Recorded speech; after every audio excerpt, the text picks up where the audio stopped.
So what we are trying to do with this is aid the officers to actually determine that you are who you say you are. So what you saw today was actually what we call one-to-one matching.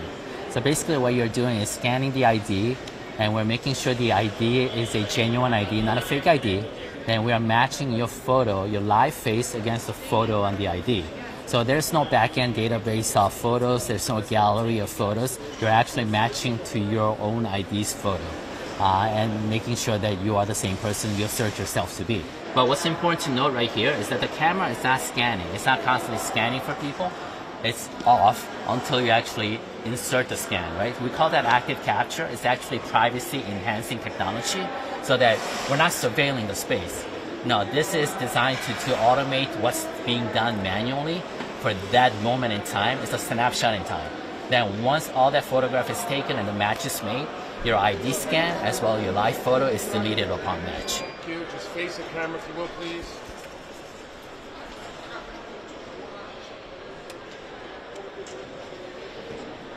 I mean, it's not. We've seen this before where something that's optional becomes essentially mandatory. And the head of TSA recently said, yes, you can, it's optional now, but it will be mandated in the future.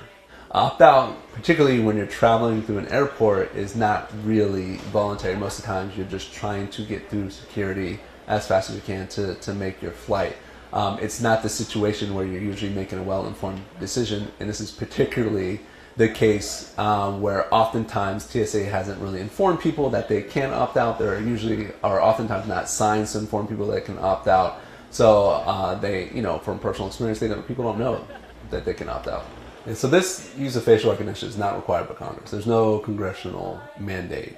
And in addition, there's no overarching law on the use of biometrics. And, our protections in place are just at the whim of TSA. So they can decide to change their policies at any point and go from one-to-one to one-to-many or expand its uses as they see fit with no protections in place by law for the travelers.